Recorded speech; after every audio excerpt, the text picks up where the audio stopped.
During the sweltering summer of 1847, a tragedy struck. 13 members of the well-known Bogard family perished within a matter of hours, all in their Garden District home in New Orleans. The official records, tucked away in the Louisiana State Archives, attribute the death to sudden fever. However, the hurried annotations in the margins offer a more nuanced account. Dr. Armand Thibodeau, the attending physician, recorded in his private journal a striking observation. He'd never seen such a coordinated suffering before, and the symptoms didn't match anything he'd ever encountered in his medical practice. The victims' nails were blackened, their tongues a deep, unnatural purple. Their last cries, a haunting chorus, reverberated through the mansion's corridors, persisting until the first light of day. The unsettling nature of this case is amplified by a chilling detail. Each fatality happened precisely 90 minutes after the family's customary Sunday dinner. The sole survivor, Violet, the head cook, remained in the kitchen. For more than 170 years, this tragedy has lingered, a closely held secret in New Orleans, shielded by a fortress of shame, fear, and willful silence. Tonight, though, we're going to get to the bottom of things. We'll find out what truly transpired in that kitchen and why a whole family vanished without a trace, all in one night. The story of that deadly Sunday dinner started long before the poison was poured, a tale of harshness that had been building for years, and which would ultimately exact a terrible price. New Orleans, in 1847, was a city of extremes. Grand homes, testaments to affluence, stood alongside the grim reality that their very existence depended on the labor of enslaved people. The Garden District, its streets shaded by the ghostly drapery of Spanish moss, was home to the city's upper crust. Sugar plantation owners, cotton merchants, and shipping tycoons, their wealth amassed through the exploitation of enslaved people, had constructed their grand residences there. The Beauregard Mansion, a true gem of the district, rose 3 stories high. Its Greek Revival design featured Corinthian columns that reached toward the Louisiana heavens. Octave Beauregard, having received both the estate and the sprawling sugar plantation from his father, also inherited a certain reputation. To polite society, he was a strict disciplinarian. His slaves, however, understood the term in a much darker way. At 43, Octave ran his household with the same ruthless authority he wielded over his plantation. Celeste, his wife, a woman of fragile constitution hailing from a well-to-do Creole clan, had, over the years, perfected the art of ignoring her husband's harshness. She did this, of course, to preserve her standing in the world. Etienne, Margot, Philippe, and young Amalie, the 4 children, had been brought up to see the enslaved individuals in their lives as mere possessions. They were, in the eyes of the household, no more significant than the delicate china or the gleaming silver candlesticks that decorated the dining room. The sprawling estate was home to more than just Octave's immediate family. His younger brother, Auguste, and Auguste's wife, Lucille, also lived there, along with their 14-year-old twin sons, Henri and Louis. Auguste managed the plantation's business dealings in the city, a role he took seriously. Lucille, on the other hand, cultivated an image as a patron of the arts, throwing lavish salons that attracted New Orleans' cultural luminaries. Octave's household also included his mother, Gromare Borar, a formidable presence even at 78, whose opinions still carried weight in family matters.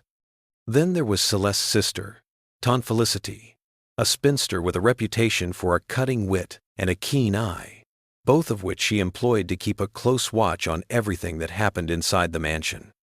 In a world defined by privilege and power, 26 enslaved individuals existed, each carrying the unseen wounds of their captivity.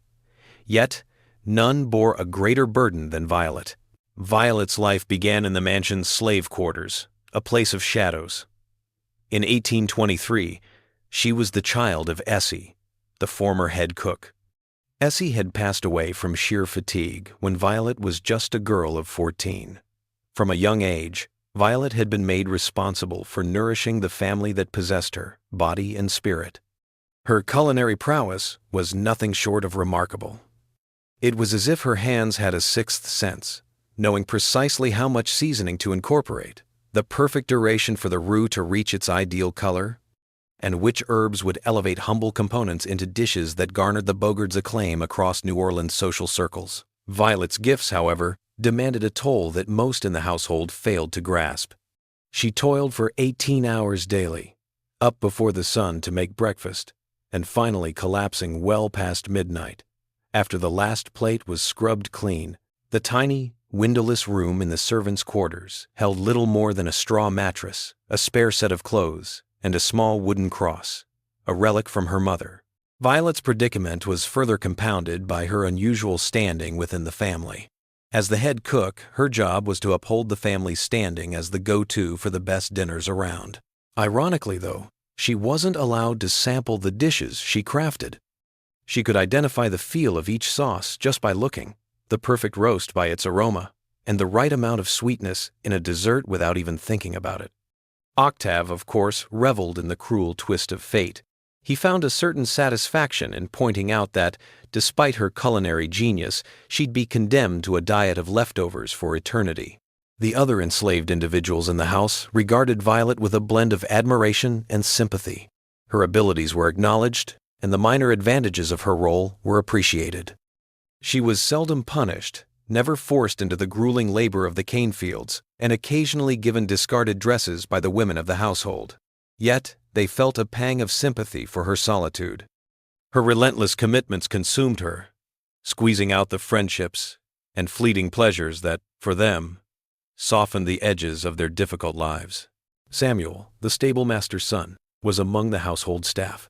At 28, he'd managed to capture Violet's attention, a situation fraught with potential complications. Their furtive looks exchanged in the courtyard, and the hushed talks in the kitchen long after midnight had grown into something more profound.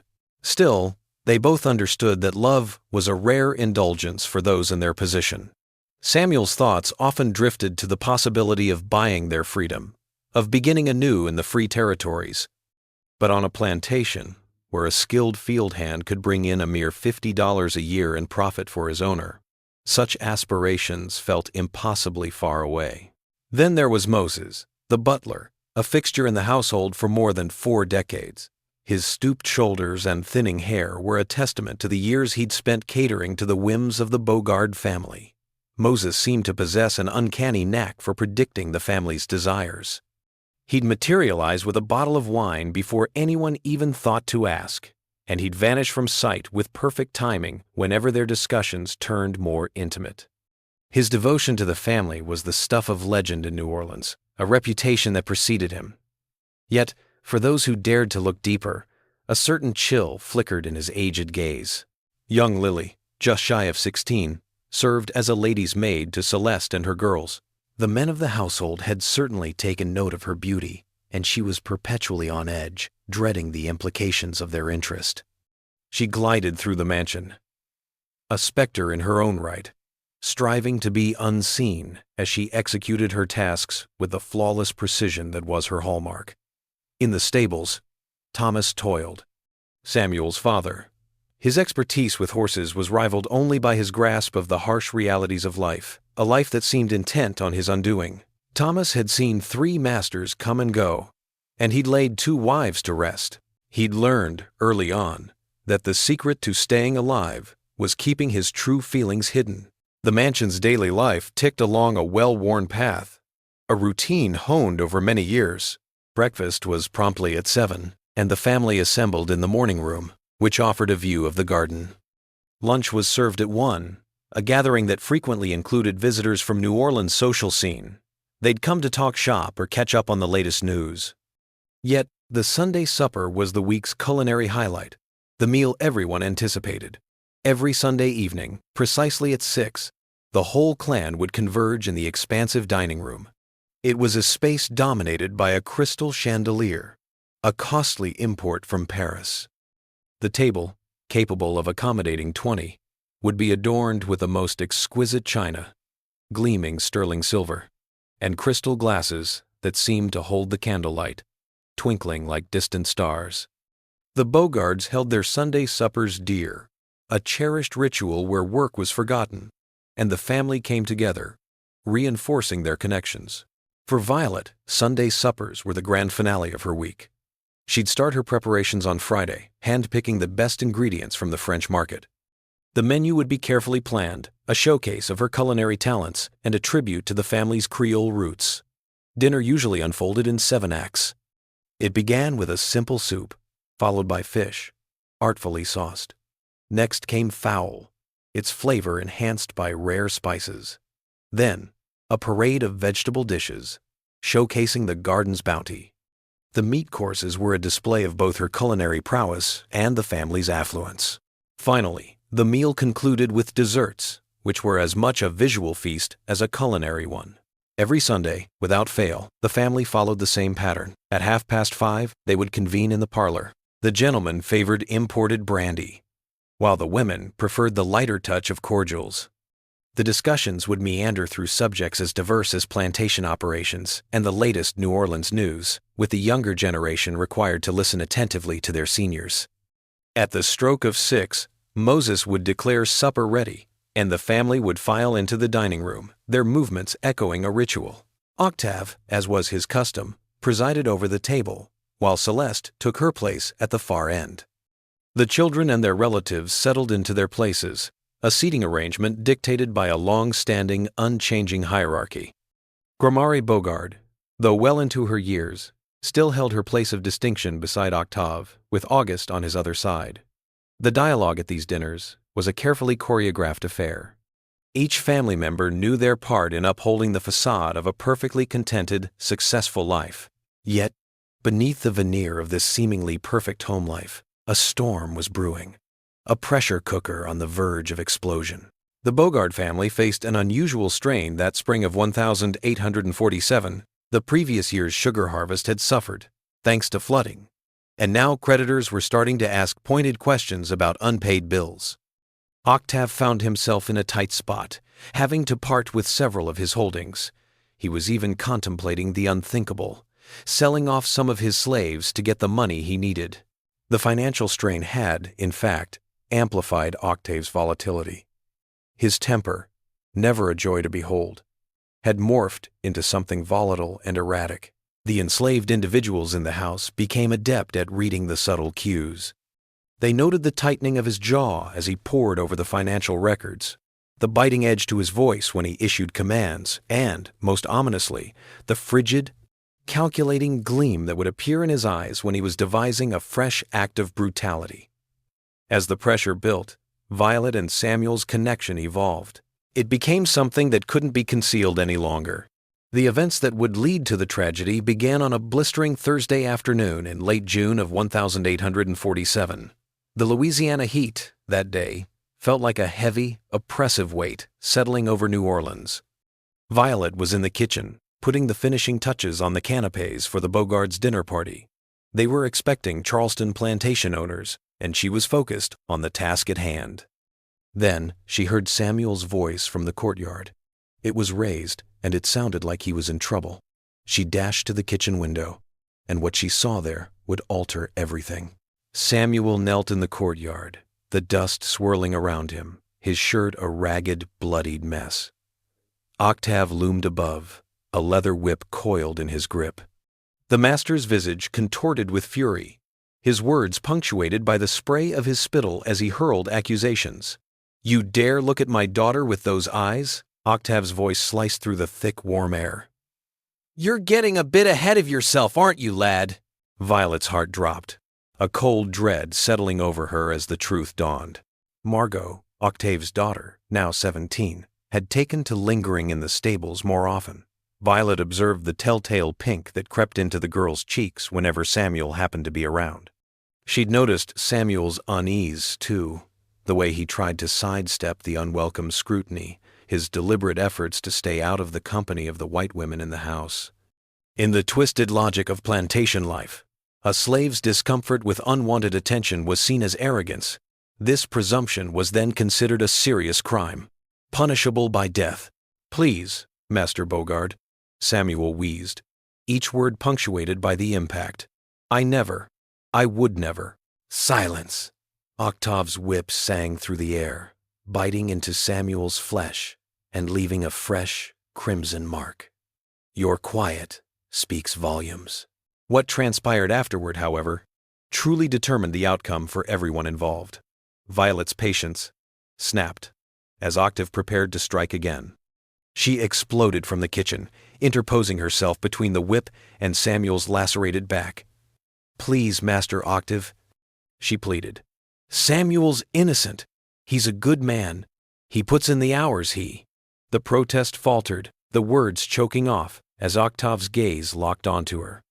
His face, a mask of barely contained rage, morphed into something far more unsettling, a cold, methodical wrath.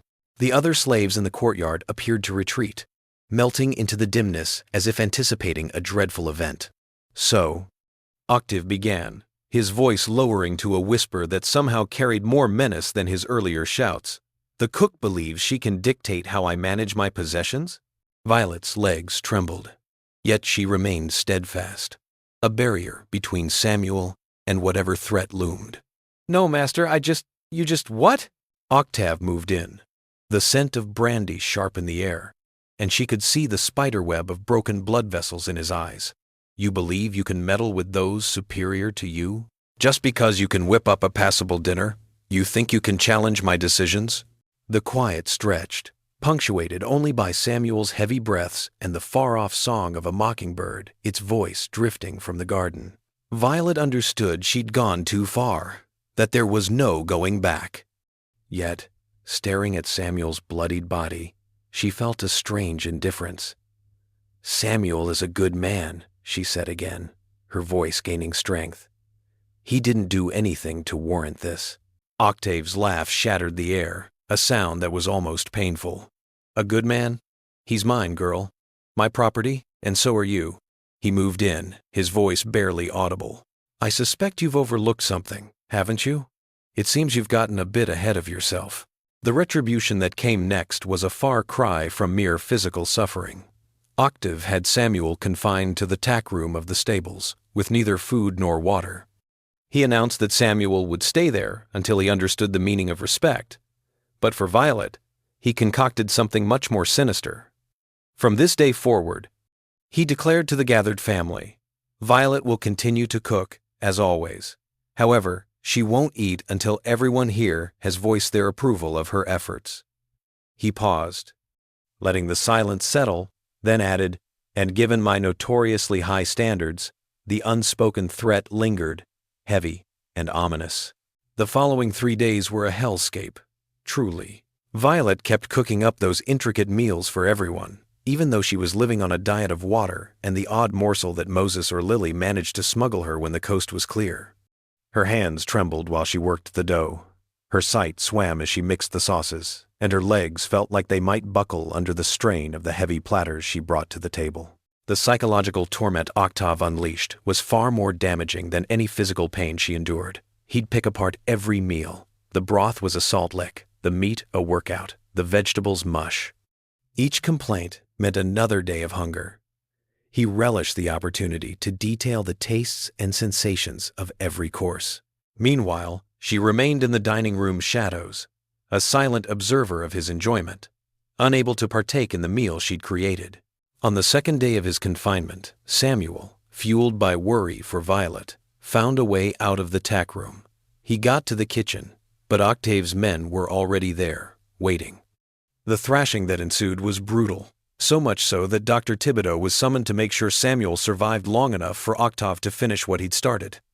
As doctor, Thibodeau worked on Samuel's injuries. He noticed something that would later become key to unraveling the events that transpired.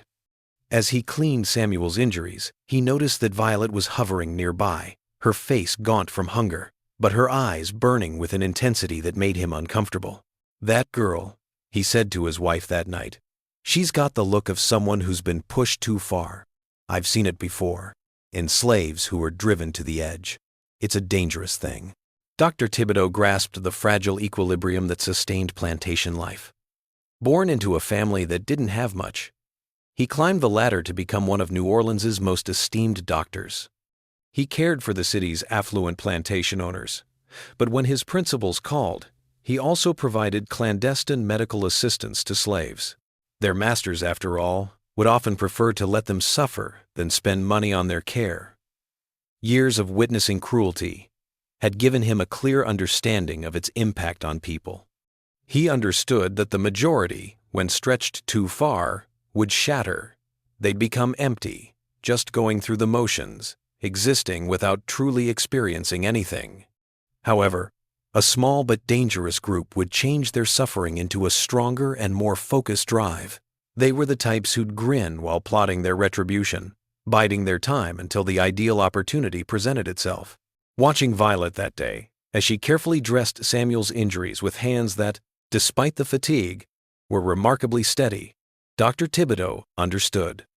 He mentally flagged the need to tell Octave his harshness was stirring up trouble. But, as often happens with these things, it was a task he'd put off, and now it was probably too late. On the third day of her punishment, a part of Violet withered, and another part, something new, began to take shape. Watching Octave relish a bite of her renowned praline bread pudding, his words a performance of delight. While she swayed with hunger, a chill of understanding washed over her. As if a fog had descended from the Mississippi, she started seeing things she'd previously overlooked. Octave's hand trembled a bit when he was anxious, a telltale sign that his money problems were more serious than anyone admitted. Celeste's eyes flicked toward the brandy decanter when she thought she was alone, hinting at a growing reliance on alcohol to manage her existence. And then there was young Philippe, stealing furtive looks at Lily, a glance that made Violet's stomach churn with what it suggested. Above all, she started to notice the family's daily patterns, what they liked, and how they did things. She observed that Gromari Borugar consistently took her medicine precisely 30 minutes before eating. She noticed that August had a peculiar tic. He would check his pocket watch with clockwork regularity every 15 minutes throughout the meal. Amelie, it seemed, had a peculiar habit. She always tackled her vegetables first, reserving the most enjoyable bits of her meal for the end. What had once been routine, just another aspect of her work in the kitchen, now held a new meaning. She started to view her family differently, no longer seeing them as her captors. Instead, they became a riddle, a challenge demanding the correct answer. On that third night, after Octave had, with a hint of reluctance, admitted he was somewhat pleased with her cooking, Violet sank onto her straw mattress. It was then she made the choice that would change everything. She'd remain devoted to the Bogard family, just as she'd always been, but she'd do so in a manner that would leave a lasting impression. The idea taking shape wasn't a product of immediate anger or a frantic decision. It was made with the same meticulous care she applied to her best cooking, flavored with the quiet understanding she'd gained from years of watching her family's ways and what they liked. She'd bide her time, anticipating the ideal instant. And when it arrived, she'd present the Bogard family with a meal they'd never forget. As July arrived, bringing with it a heat that felt like it could dissolve the atmosphere, Violet's demeanor settled back into the familiar patterns her family recognized. She returned to her tasks, moving with a silent grace. Her expression was one of perfect compliance, a facade that concealed the intricate thoughts swirling within her shadowed gaze. To the untrained eye, it seemed Octave's punishment had worked. His defiant cook, once a thorn in his side, had been subdued and was now back in her place, a cog in the household machine. Yet those closest to Violet started to pick up on slight shifts in her demeanor. Old Moses, a man whose long life had honed his ability to read others, noticed a change in Violet's demeanor. Her movements, once familiar, now held a new, distinct character. Her movements, once a dance of passion, now echoed the rigid precision of a machine. Her renowned kitchen instincts, the knack for knowing a sauce's readiness just by looking, or the uncanny ability to tell when bread was done by the oven's hum, had evolved into something bordering on the extraordinary. Samuel, still nursing the bruises from his beating in the slave quarters, observed Violet with increasing worry during their secret meetings. The woman he'd loved had a warmth that could soften the hardest heart and a laugh that could dispel even the deepest gloom. The woman who now appeared before him in the early morning gloom felt utterly unlike anyone else. Her hands were still careful as she tended to his injuries, yet a frigid intensity in her gaze sent a shiver down his spine, echoing the predatory focus of a serpent poised to strike. Violet. he murmured one morning, just as she was about to head back to the kitchen. "You're giving me the creeps, girl. What's happening up there?" She hesitated, the outline of her figure stark against the soft glow of dawn that seeped through the lone window of the quarters. As she glanced back, Samuel caught a glimpse of something in her expression that sent a chill through him. "I'll handle it all," she murmured. No need to fret any longer. "What exactly do you mean by take care of everything?" She was gone, though, and Samuel was left with a gut-wrenching knowledge. The woman he adored was scheming, and whatever she was planning would ruin everything. Violet's shifts in demeanor were so slight that the Bogard family didn't notice. They were, if anything, gratified by what they perceived as the beneficial outcomes of Octave's strict approach. Violet's cooking had always been remarkable, yet it now ventured into a realm of culinary brilliance previously unseen. Her presentations grew increasingly elaborate, the flavor pairings more refined, and her focus on detail bordering on obsessive in its pursuit of perfection. The family, blissfully unaware, had no inkling that Violet was pursuing a different line of inquiry altogether. Her daily jaunts to the French market weren't solely about stocking up on ingredients. She started frequenting the herb vendors and medicine women who worked in the underbelly of New Orleans commerce, posing questions about plants and their uses. To an outsider, her inquiries might have seemed harmless, but they hinted at something far more sinister. In 1847, New Orleans was a city where the boundaries between medicine and magic and between healing and harm were often unclear. An underground network of healers and practitioners, shaped by African traditions, Caribbean voodoo practices, and Native American plant knowledge, had developed. These individuals understood that many natural substances had both beneficial and harmful effects. A substance that could heal in small amounts could be harmful in larger amounts. Also, something that helps the body could be poisonous, depending on the person using it and their goals. Violet's visits to these professionals were carefully planned and spaced out. She never came right out and asked anything.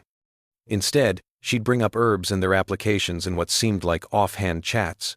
She discovered which plants could trigger stomach aches, potentially misdiagnosed as food poisoning. She also learned about mushrooms that could mimic the onset of a sudden fever. But the most significant knowledge she gained was understanding the combinations of natural substances that could create effects that would baffle even seasoned physicians. Her most reliable intel came from an unexpected alliance with Mama Brigitte, a wizened Creole woman. Mama Brigitte ran a stall in the farthest reaches of the French market, peddling herbs and cures. Mama Brigitte's age was a topic of speculation, whispered about in the village. Some said she was well past 90. But the truth of her years was a riddle that only grew more complex as the seasons turned. Born into freedom in Haiti, before the upheaval, her understanding of flora and their uses was well known, a secret kept by those who sought her counsel. Mama Brigitte never questioned why a kitchen slave was so keen on understanding the healing qualities of different herbs and roots. Maybe she picked up on the urgency underlying Violet's carefully phrased inquiries. Or maybe she just recognized that withholding information was a way of wielding power, and that wasn't something she was willing to do. For reasons known only to her, she started divulging details that a reputable apothecary would never dream of sharing with someone of her station. "This root," she'd say, brandishing a twisted piece of what resembled tree bark, "it's good for stomach issues, if you don't overdo it. But too much, and it can turn on you, make a person really ill, and fast." Violet took it all in, soaking up the details and storing them away for later. She discovered plants capable of triggering breathing difficulties, herbs that could disrupt heartbeats, and mushrooms that could induce neurological effects, potentially misdiagnosed as a stroke or a sudden fever. Perhaps the most important lesson, however, was about timing and dosage. Mama Brigitte detailed the body's handling of different substances, the time frames for various poisons to manifest their effects, and the calculations needed to determine dosages, factoring in a person's weight and overall health. This revelation reshaped Violet's perspective on her work. She started to view cooking as more than just a way to feed people. It became a method of exerting influence. As the summer days stretched on, Violet started running little tests, all of which flew under the radar of her family. She'd sprinkle minuscule amounts of assorted herbs into her cooking, always watching how her family responded. A small amount of one root could cause August to feel mild stomach discomfort, while a small dose of another herb might make young Philippe feel slightly sick after eating. The experiments provided her with crucial information about individual tolerances, sensitivities, and reactions, which were essential for her final plan. The family, of course, attributed any minor digestive issues to the hot and humid summer weather in Louisiana. When Celeste reported occasional stomach problems, Dr. Thibodeau prescribed a mild tonic and advised her to avoid rich foods during the hottest part of the day. When Emily appeared a bit sluggish after a few meals, the adults attributed it to the usual impact of the sweltering heat on a young child's system. Violet's connections with the other slaves started to shift, mirroring her increasing solitude and her singular purpose. Her demanding role and the long hours had always set her apart from the other staff, but now she was pulling away even from the few friendships that had helped her endure the toughest times.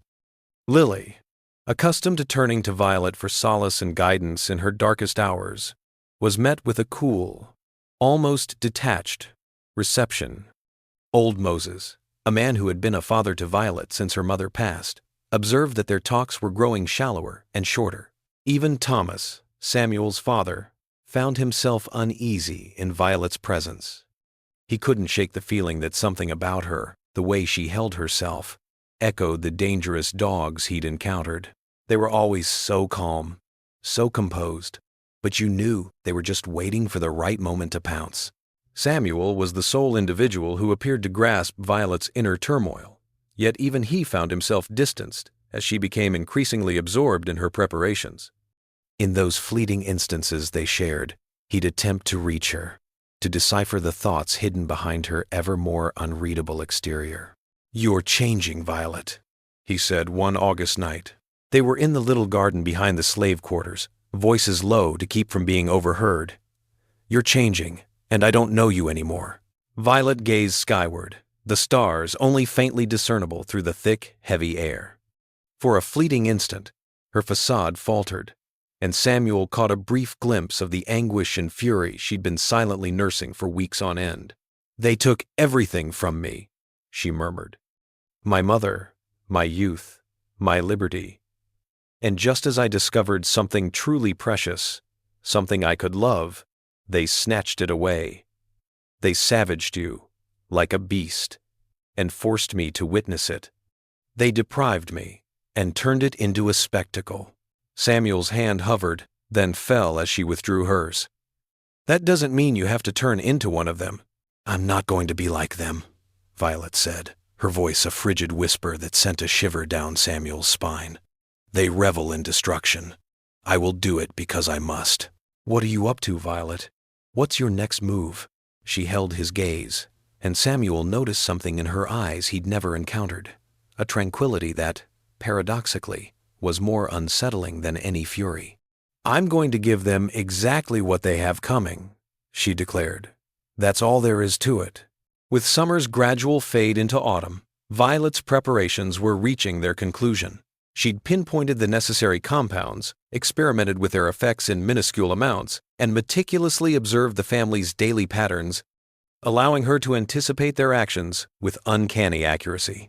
The final step was selecting the ideal instant, and then, with the same meticulous skill she applied to crafting a 7-course dinner, putting her plan into action. The chance she'd been hoping for arrived in late September. Octave declared that the family would be throwing a big Sunday supper, a celebration of their sugar crop's successful harvest. The dinner would signify more than just the conclusion of the harvest. It would also celebrate Octave's victory over the financial troubles that had shadowed him for months. Creditors were settled, obligations met, and the plantation's finances had stabilized. Octave declared it would be a feast to remember.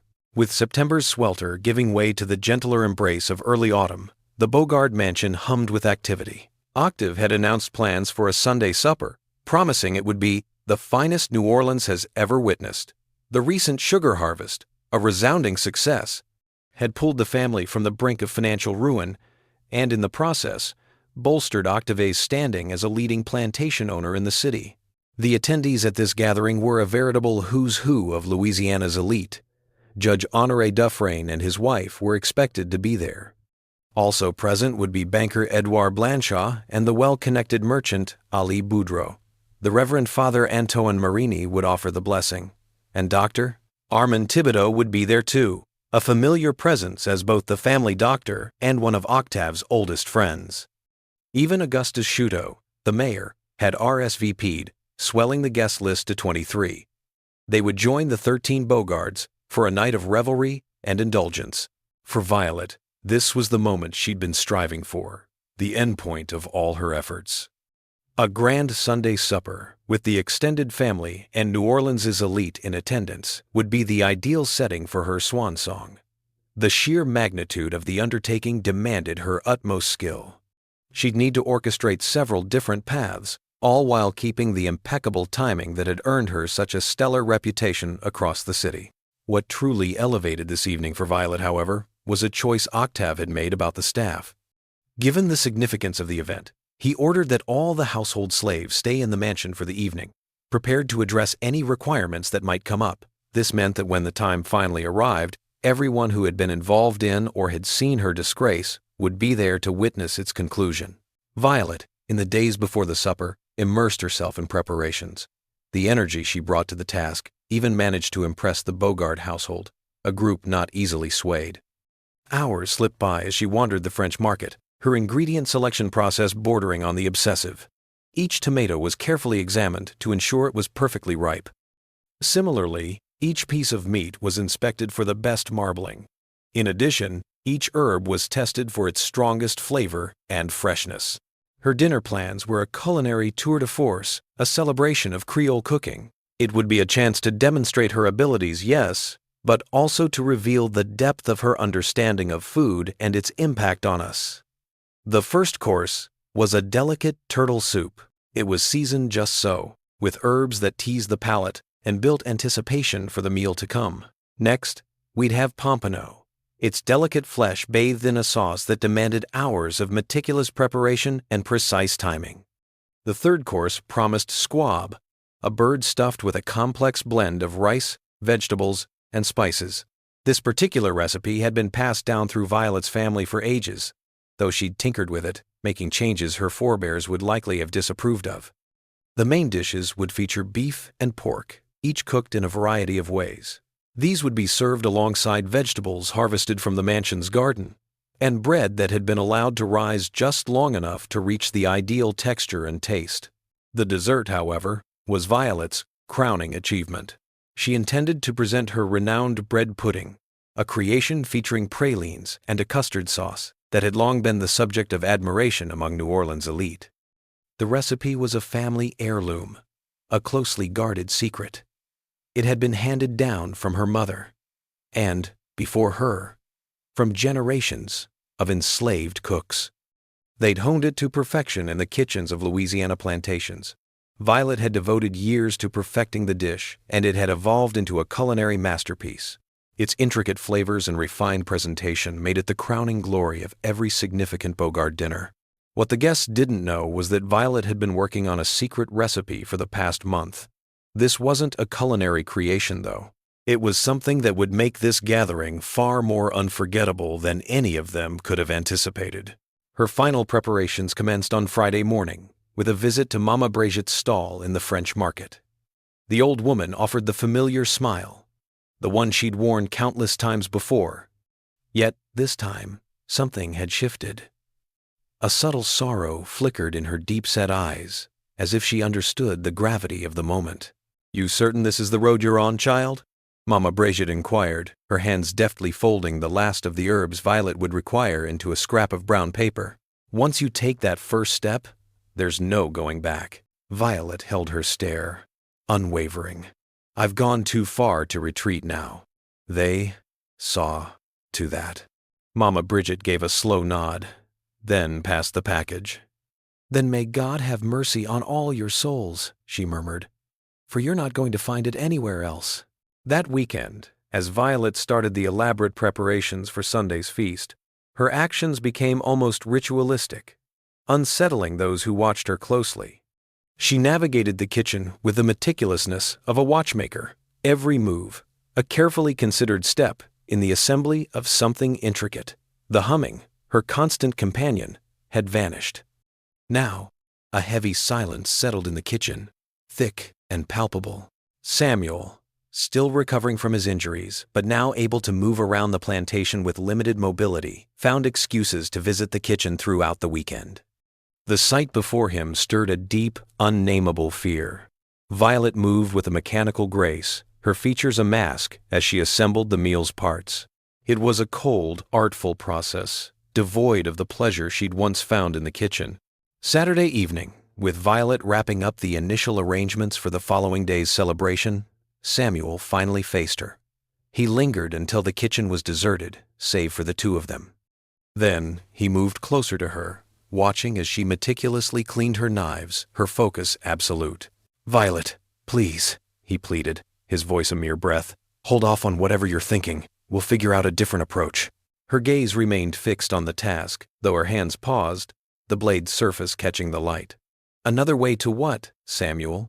To be free? To find justice?" "To justice!" Her gaze finally met his, and Samuel, taken aback, stumbled a step away. "You really believe there's a fair shake in this world for folks like us? That if we just bide our time, keep our heads down, and put in the effort, some kind-hearted soul will swoop in and make everything okay? If you go through with this, I fear you'll end up in ruins, just like they will." Violet paused, the knife clattering against the table as she turned to look at him. "I've already been shattered, Samuel. What's left is simply a matter of choosing. Will I face the end in solitude, or will I drag them down with me? And what about me? What about us? What?"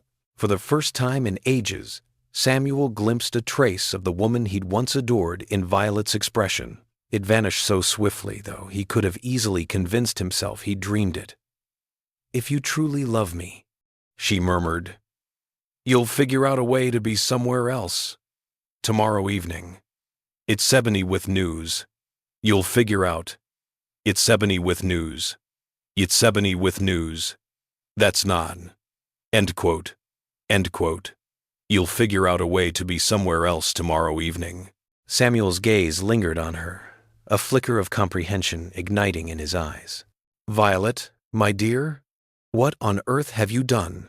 She was already focused on her tasks again, and Samuel understood that any hope of altering her course had evaporated weeks earlier. It had happened in a sun-baked courtyard, a whip's cruel crack across his back, and something within the woman he adored had been extinguished for good.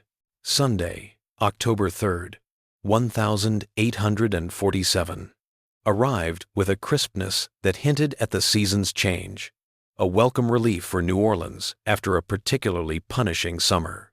The Bogard estate stirred to life before dawn, the staff bustling about in anticipation of the season's most anticipated gathering.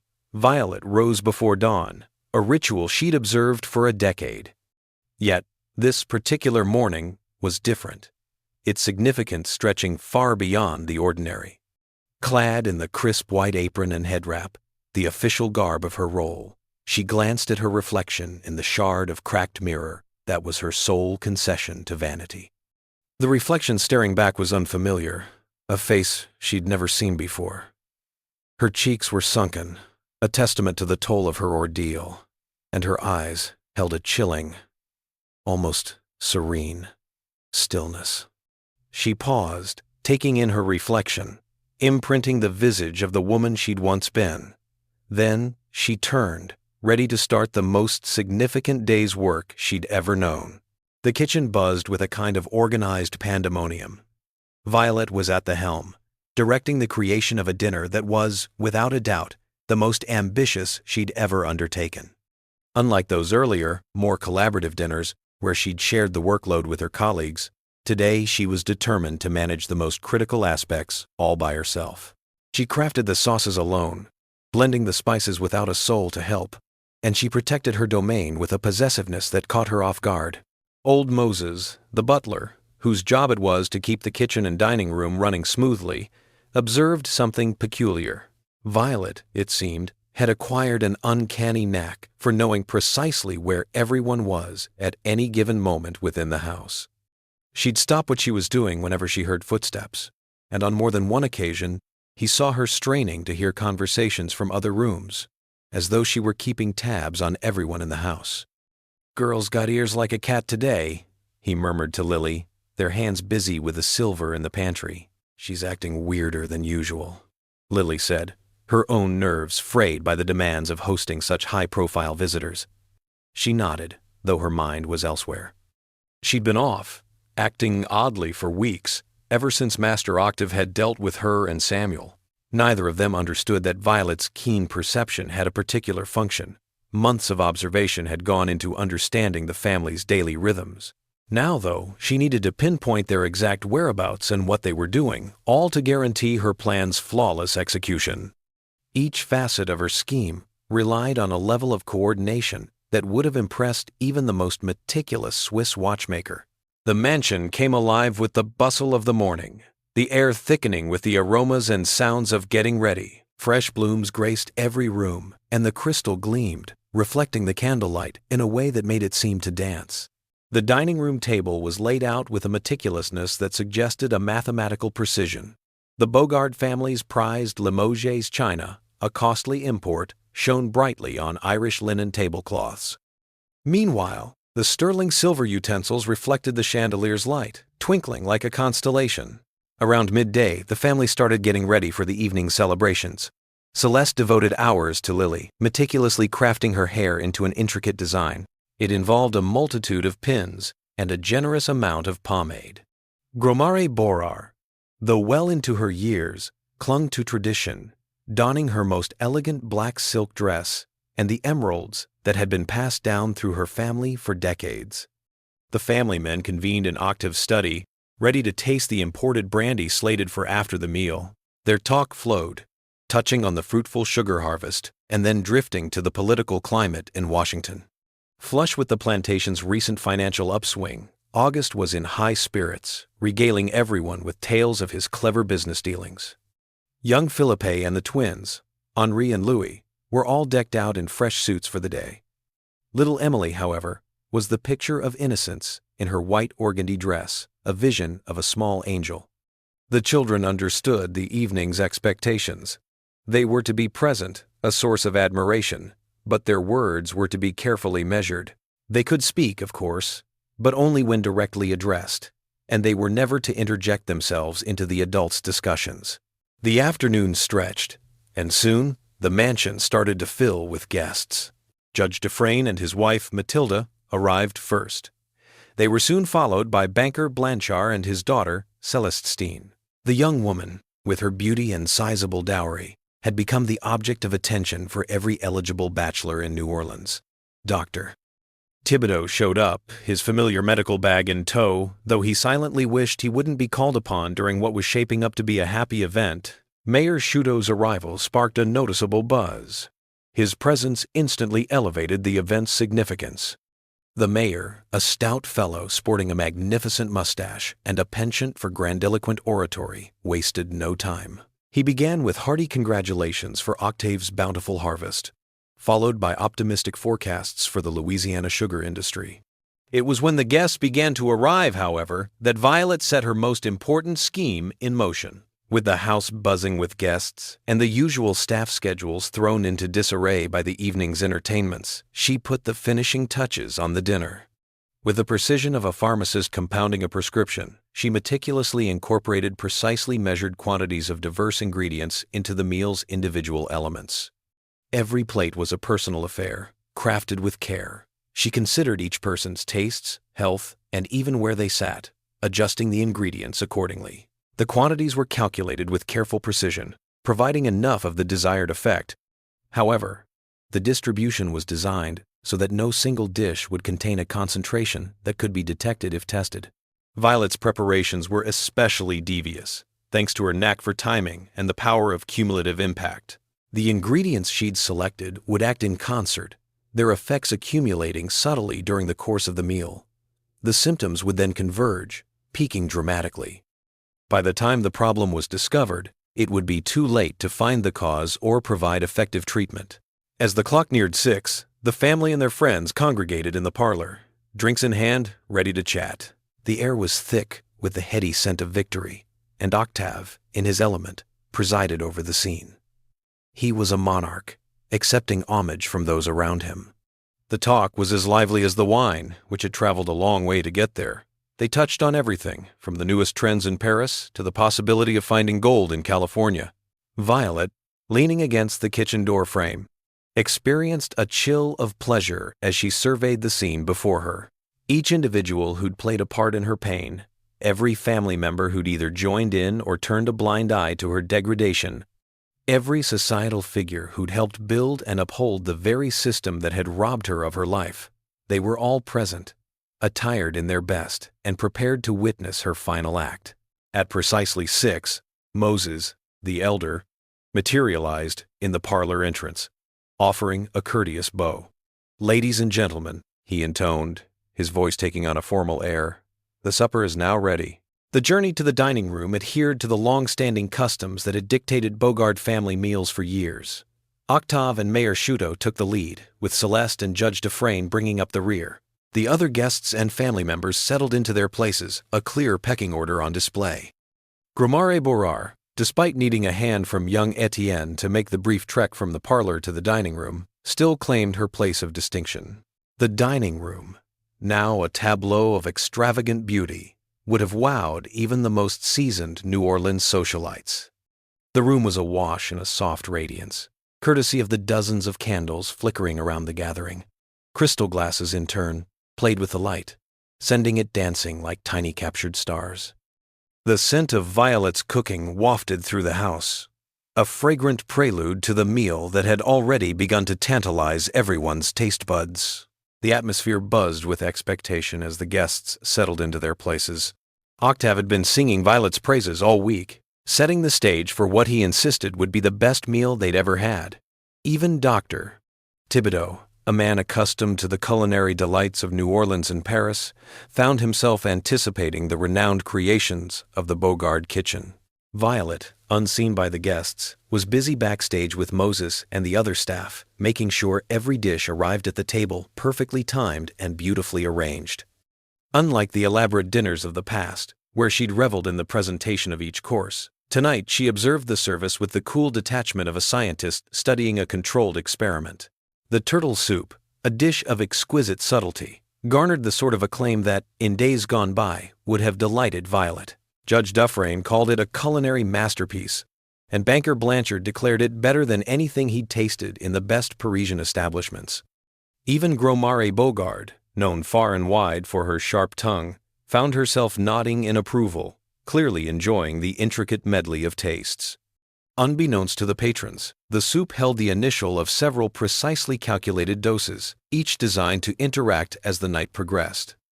The herbs Violet chose would gradually seep into their bodies, the effects accumulating until the final piece of the puzzle fell into place. The pompano, the second course, swimming in a sauce that had taken hours to perfect, remained a hit with everyone. Mayor Shuto, a man with a well-deserved reputation for his love of good food, proclaimed the dish fit for the divine.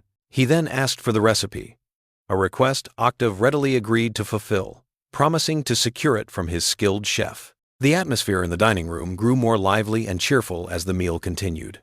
The wine poured generously, and as it did, conversation became more animated. The atmosphere, already buoyant, seemed to swell with each new dish.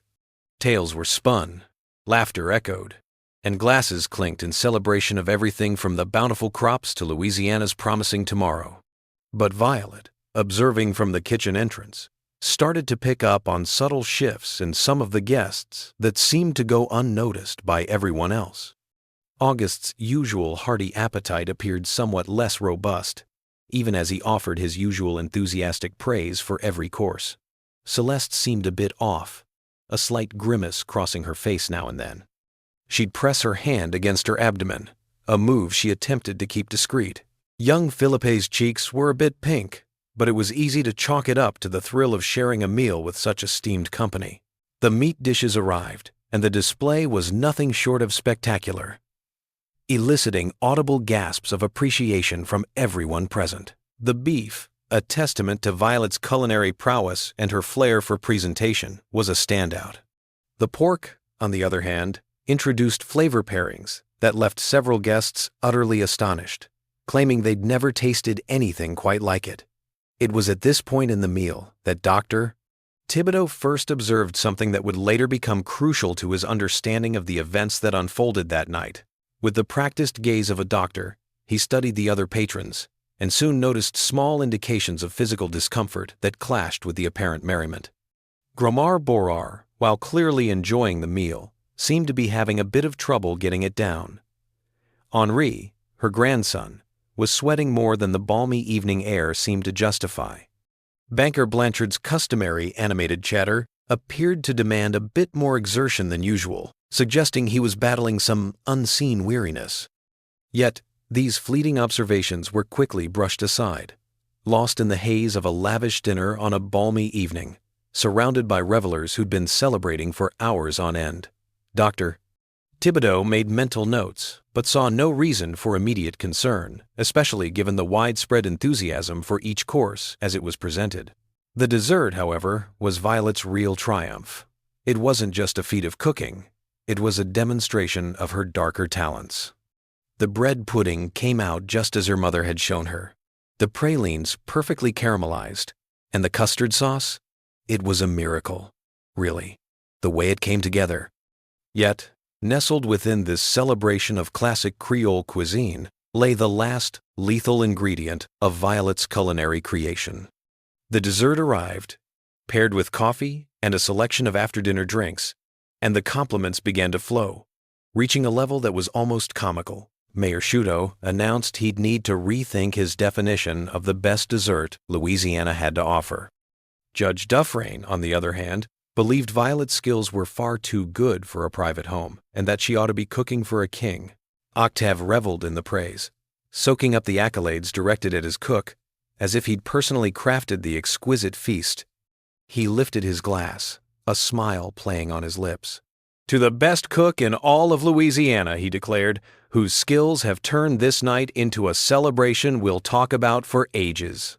Little did he realize just how true those words would become. The meal's end, and the diners, now comfortably slumped in their chairs, bore the unmistakable marks of a satisfying, if exhausting, culinary experience. Then, the first hints of trouble appeared. August, the life of the party, just a heartbeat ago, abruptly halted his tale. He clutched his throat, his features twisting into a mask of bewilderment and agony. "I feel," he started, though the words snagged in his throat, sharp as a briar. Celeste, having been gently waving her silk fan, let it fall when her hands started to shake. Her face went pale, the hue of aged paper. "Something's wrong," Dr. Thibodeau announced, springing up from his seat as if a medical crisis had just jolted him into action. Even as the words left his mouth, a queasy sensation twisted his gut, unrelated to any excess at the dinner table. The once elegant dining room, a picture of refinement just moments before, was now a tableau of chaos and dread. The diners, one after another, started showing signs of distress, and the situation escalated frighteningly fast. The initial twinge of unease rapidly morphed into excruciating abdominal agony. Nausea followed, then a struggle to breathe, and finally, a searing heat that coursed through their bodies with alarming speed. Gromari Beauregard fell first, her frail form succumbing to the onslaught of whatever was now poisoning her. She toppled from her chair, the impact splintering the crystal water glass before her. Fragments sprayed across the mahogany table, a deadly constellation of shards. Young Amalie, her white organdy dress now a mess of sweat and something more, started to cry for her mother. Her voice, already thin, faded further as the poison took hold. Her petite frame, fueled by a rapid metabolism, dealt with the toxic elements at a pace that outstripped the adults. This meant her agony was both more acute and, in a way, a blessing, as it was over sooner. Mayor Shudo, his once proud political persona stripped away by the brutal reality of his condition, dragged himself across the dining room floor. He left a path of vomit in his wake, a desperate attempt by his body to rid itself of the toxins that were slowly shutting down his systems. Dr. Thibodeau, despite his own failing eyesight and trembling hands, fought to help the other injured. His training, however, had never equipped him for a scenario like this. A mass poisoning, one that simultaneously targeted multiple bodily systems, appeared engineered to bypass every natural defense the human body could muster. "Get help!" he managed to croak, directing his plea at old Moses, who was rooted in place, staring wide-eyed at the tableau before him. Send for. The command faltered, choked by a fresh surge of pain that brought him to his knees. In that instant, a stark clarity, often reserved for the most desperate moments, settled over him. He understood, without a doubt, that assistance would be of no use. Violet remained frozen in the kitchen, her ears attuned to the discordant symphony of violence and demise spilling from the dining room. Her features were impassive, yet tears coursed down her face, a constant flow. These weren't tears of sorrow, but rather a release, as though a long-held tension was finally escaping. Samuel discovered her, a solitary figure, frozen in place within the kitchen she'd commanded for what felt like an eternity. He'd attempted to heed her counsel, to stay away from the plantation that night, yet his feelings for her rendered departure a futile endeavor. Now, with the screams echoing and her tears flowing, he grasped the complete scope of her actions. "Violet," he breathed, his fingers trembling. "Not from the toxin, but from sorrow. What have you done?" She faced him, and for the first time in ages, he glimpsed a flicker in her eyes that echoed the woman he'd once adored. But it was just an echo. The woman he once knew was lost, utterly. In her place stood a figure reshaped by pain into a force of retribution as unforgiving and absolute as death. "I gave them what they had coming," she murmured, her voice almost lost amid the fading clatter from the dining room. "That's all there is to it." The Bogard estate was quiet by midnight, save for the hushed prayers of the remaining slaves and the relentless scratching of Dr. Thibodeau's pen. He was battling to finish the death certificates, a legal obligation, the very fact that he was alive, a question that would haunt him until his last breath. Maybe it was his smaller meals, a result of his naturally restrained appetite, that had spared him. Or perhaps his body, after years of dealing with different medications, had developed a certain immunity to the lethal mix Violet had concocted. The parish records, still accessible at the Louisiana State Archives, cited the official cause of death as sudden fever of unknown origin. Dr. Thibodeau, however, knew this wasn't the whole story. He also realized that revealing the truth wouldn't benefit anyone. A mass poisoning at a major New Orleans event would send shockwaves through the city, triggering widespread panic and irrevocably tarnishing the Bogard family's standing. More to the point, he understood that Violet had orchestrated her revenge with a finesse that made a murder charge nearly impossible to substantiate. The substances she had used were all natural. Because of this, the combined effects of these substances would have been impossible to identify using the medical knowledge and research methods available in 1847. An autopsy would show nothing more than the victims' deaths were due to systemic organ failure. This, of course, could be linked to a wide array of natural explanations. The echoes of what people quietly called the Bogard tragedy lingered in New Orleans, shaping the city's social fabric for a long time. The plantation, now bereft of its original family, fell into the hands of creditors and was subsequently auctioned off. The mansion had sat vacant for almost 10 years. Then, a businessman from the north, unaware of its past, bought it. The Bogard household's enslaved individuals were sold off to various buyers across Louisiana, their families torn asunder by the harsh realities of estate settlement. Some individuals, like the elderly Moses and Thomas, were bought by plantation owners who valued their experience and skills.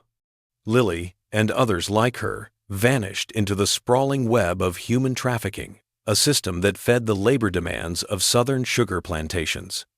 Samuel endured, eventually ending up on a Mississippi cotton plantation. He passed away there 2 years later. The cause of his death, an accident that some whispered might not have been an accident at all. Those who were close to him believed he'd never truly bounced back from the events of that October night. They said he appeared to embrace death when it eventually arrived. Violet simply disappeared from history after that. Reports indicate she was sold to a plantation in the far-flung parishes of Louisiana, and there she faded from view, passing away in relative anonymity a few years later. Some people believe she vanished amidst the turmoil that erupted after the bodies were found, eventually reaching safety in the northern states or Canada. Yet, the most enduring tale, passed down through the Creole families of New Orleans for ages, suggested something different. It claimed Violet wasn't captured or sold.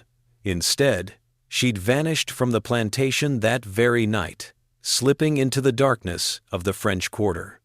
In this telling, she endured by channeling her remarkable culinary talents into feeding the destitute of New Orleans. She lived incognito, and in doing so, found a measure of atonement through her selfless acts of charity. Dr. Thibodeau, burdened with the knowledge of his experience, kept the truth to himself until his death. His private journal, however, was unearthed by his descendants over 100 years after he passed. He documented his thoughts on that awful night, along with his evolving grasp of the crime's execution. His notes betrayed a profound respect for Violet's meticulous planning and the execution of her revenge, even as he grappled with the ethical ramifications of her actions. She wasn't a killer, not by nature. He penned in a journal entry months after the event. She was a woman whose life was shaped by circumstances that would have broken most people long before she reached her breaking point. If blame is to be assigned, it must be shared by everyone who either took part in or allowed the system that created such despair to continue. The Bogard Mansion, once re-inhabited in the late 1852s, quickly became a focal point for strange occurrences. The townspeople, convinced of the supernatural, were certain these events were the work of something otherworldly. Dinner parties were marred by reports of sudden illness among the guests. Servants grumbled about odd odors wafting from the kitchen, and several cooks, spooked, resigned after insisting they'd seen the silhouette of a young black woman lingering near the stove before sunrise. The tales, coupled with the whispers that never quite faded regarding the true circumstances of the Bogard family's end, solidified the mansion's standing as one of New Orleans' most notorious haunts. The building's ownership shifted often in the years that followed. Most owners didn't stick around long, typically selling and relocating within a year or two. During the Civil War, the mansion saw a brief stint as a Union stronghold. It also functioned as a makeshift hospital, tending to the needs of injured soldiers. Military documents from this time frame contain numerous accounts of individuals suffering from unexplained ailments. These illnesses, lacking any clear medical cause, fueled speculation. The prevailing theory was that the same force responsible for the initial disaster continued to impact anyone who ventured into the house. In the 1882, a historical society acquired the mansion, planning to maintain it as a prime example of antebellum design. Their plans, however, were derailed by a string of unfortunate events and obstacles, leading to the project's eventual abandonment. The structure came down in 1894. Local papers noted something curious. The demolition team discovered the kitchen in surprisingly good shape. It was as if some unseen hand had kept it intact, despite years of abandonment. The site of the mansion, now long gone, sat vacant for quite a while. Eventually, it was transformed into a modest park, a green space that still occupies the area.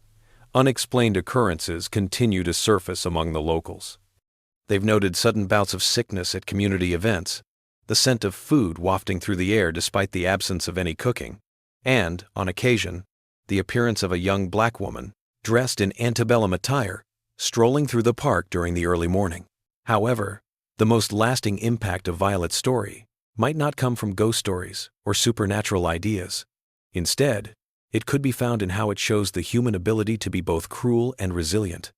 The system of slavery that allowed this tragedy to happen was based on the idea that people could be treated as property, that their suffering could be ignored, and that their humanity could be denied forever without any consequences.